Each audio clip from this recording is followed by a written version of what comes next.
Bismillahirrahmanirrahim. Assalamualaikum warahmatullahi taala wabarakatuh.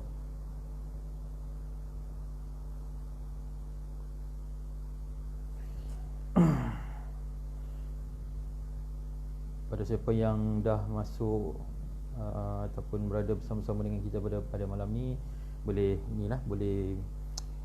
share, kongsi dengan kawan-kawan supaya masing-masing kita dapat berkongsi manfaat ini. Alhamdulillah. Pertama-tamanya marilah sama-sama kita ucapkan syukur pada Allah Subhanahu Wa Taala, kerana dengan limpah dan kurnianya Allah Taala memberikan keizinan kepada kepada saya untuk mengadakan live yang pertama pada malam ni. Sebenarnya satu perkara yang sangat membimbangkan saya. Sebab apa? Sebab saya tak pernah live cakap dalam media sosial macam ni. Selalunya kita ceramah ataupun berkuliah di hadapan orang ramai, dan kita dapat tengok dia punya reaksi, dia punya memek muka dia. Kalau kita cakap sesuatu yang agak-agak menyentuh perasaan, maka kita dapat tengok pada riak mukanya. Tapi bila kita bercakap online ni, kita tak tahu dia sama ada dia seronok ataupun tak, hanya berdasarkan kepada emoji sajalah hanya. Jadi tak apa, walau macam mana pun alhamdulillah. Perkara yang penting sekali ialah Allah Ta'ala mengizinkan kita untuk jalankan live ni. Jadi tuan-tuan dan puan-puan yang dirahmati Allah Subhanahu Wa Ta'ala, saya mulakan dengan sebuah cerita yang kita patut renung bersama. Ada satu ketika ada seorang suami saya tak boleh sebut di mana tempat dia balik ke rumah. Dia bawa masakan yang telah diberikan oleh orang untuk buka puasa dalam bulan puasa yang kali ni. Okey, dia balik, dia bawa ayam masak merah dengan nasi tomato. Okey, apabila sampai di rumah, dia waktu dah dekat nak buka puasa, dia tengok isterinya juga masak ayam masak merah. Okey, jadi pada buka puasa pada petang tu, pada waktu maghrib tu, ada dua ayam masak merah yang dimasak oleh tukang masak yang berbeza. Jadi sang suami ni dia makan. Bila dia makan, dia ambil ayam masak merah yang dimasak oleh isterinya, dan dia ambil juga ayam yang dibawa balik yang dimasak oleh orang lain. Jadi selepas daripada dia habis makan nasi tu, lepas tu dia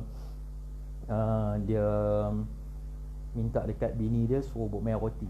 Okey, tolong bagi roti, nak tambah, maksudnya makan nasi saja tak cukup, dia kena makan roti sekali.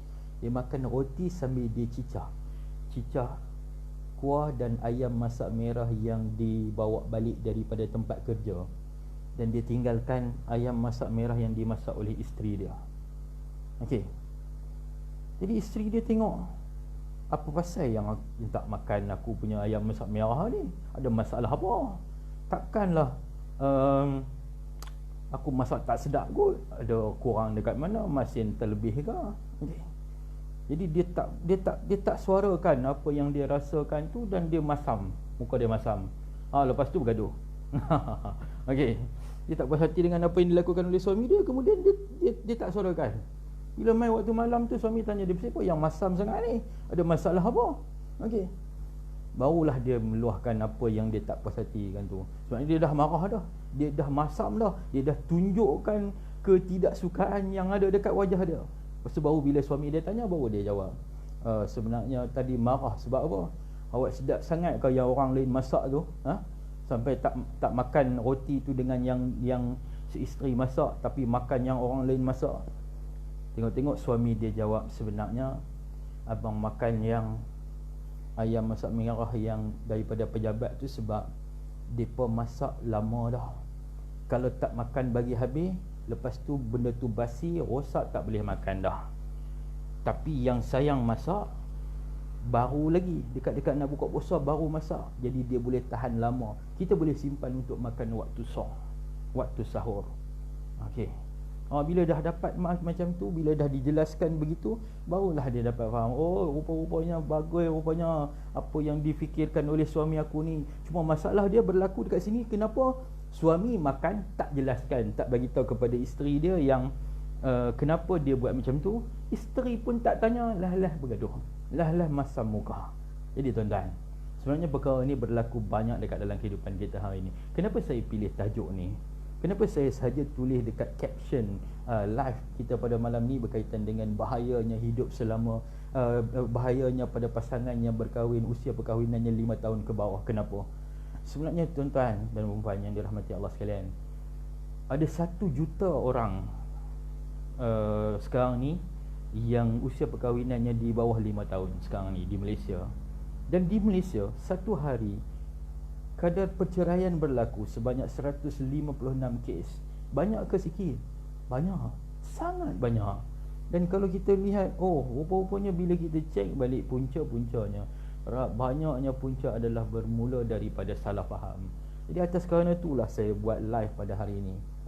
Buat live berkongsi dengan sahabat-sahabat sekalian, kenapa kita perlu lihat pada perkara ini, terutama sekali pada yang tak kahwin lagi, nak kahwin, dah dekat nak kahwin, lepas pada tu yang baru berkahwin. Okey, ada orang tanya yang baru kahwin, dia baru kahwin tak sampai 2 minggu, dia macam tu, dia tanya, kenapa duk cerita pasal benda-benda yang buruk di alam perkahwinan ni? Kami bercinta 4 tahun, 5 tahun tak ada masalah apa-apa pun. Bercinta tuan-tuan, cinta ni memang tak ada masalah apa-apa. Okey, 2 minggu lepas kahwin, insya-Allah dia akan timbul masalah macam-macam. Okey, ni beza yang kahwin lama dengan kahwin baru. Yang baru kahwin ni, dia nak kena hadap dengan pasangan dia yang berlainan identiti dengan dia. Dia jenis makan, habis makan suapan yang terakhir tu, pinggan dah ada dekat sinki, siap basuh. Tuan-tuan, Allahu Akbar, masya-Allah, tabarakallah. Kahwin dengan pasangan dia lelaki yang bila habis makan, minggu depan pinggan baru basuh. Jadi macam mana dia nak sesuaikan, serasikan perhubungan tu? Jadi ini perkara yang penting untuk dia nak kena tengok. Beza dengan yang dah lama kahwin, yang lebih 5 tahun, dia dah kenal sangat dah. Suami aku kalau dia buka puasa, dia mesti makan air sejuk, lepas tu dia makan kurma, dia berdehem dulu 3 kali, baru lepas tu dia makan nasi. Dia kenal sangat dah. Sampai letak ni, kalau dia tutup mata dia, bagi dia cium baju tu, dia dah tahu dah mana satu baju yang suami dia punya. Ni kalau lepas daripada 5 tahun lah. Okey, jadi tuan-tuan dan puan, sebenarnya daripada perkara ni kita rasa terpanggil, rasa bertanggungjawab untuk kita bantu anak-anak muda ni yang baru kahwin, yang di bawah 5 tahun usia perkahwinan ni, ataupun yang ada rancang nak kahwin. Kita takut kerana mereka, kalau kita tak bantu mereka akan menambahkan jumlah statistik yang ada, yang dah sangat banyak statistik perceraian yang berlaku di dalam negara pada hari ini. Atas kerana itulah kita bertanggungjawab untuk buat benda ni, tuan-tuan. Apabila saya jalankan kelas personality untuk membantu mereka-mereka yang berada di ambang perkahwinan ataupun bermasalah di dalam perkahwinan mereka, benda yang paling memberi kesan pada hati saya ialah bila mana mereka menangis, bila mana mereka sedih, membicarakan tentang masalah di dalam rumah tangga mereka. Sebenarnya suami orang yang baik, sebenarnya isteri adalah orang yang baik. Mereka ni semua orang yang baik. Cumanya mereka diuji oleh Allah Subhanahu Wa Taala. Diuji oleh Allah Taala dan tak tahu bagaimana untuk berhadapan dengan masalah yang sedang mereka hadapi ini. Jadi atas kerana itulah saya buat live ini, dan insya-Allah ini sebenarnya cabaran daripada guru saya untuk mengadakan live ni secara berterusan. Kalau kamu tak bantu orang lain dengan ilmu yang kamu ada, kamu berdosa. Allahu Akbar, masya-Allah, tabarakallah. Jadi mengambil tanggungjawab itu, insya-Allah selepas daripada hari ini, bermula daripada hari ini, selagi mana Allah Taala memberikan keizinan, kesempatan kepada saya akan terus berkongsi dengan tuan-tuan dan puan-puan. Insya-Allah sebarkanlah apa yang kita rasakan ini bermanfaat ini, ilmu yang bermanfaat ini kepada ummah, dan kita bantu seramai yang mungkin untuk anak-anak muda, pasangan yang baru berkahwin, supaya mereka terus berada di dalam rumah tangga yang kekal, yang bahagia hingga sampai ke syurga, insya-Allah. Ini cukup sampai setakat tu je untuk live pada malam ni. Sebenarnya takut bimbang ni, jadi tak apalah, sampai sekian itu dulu. Wabillahi taufiq wal hidayah. Assalamualaikum warahmatullahi taala wabarakatuh.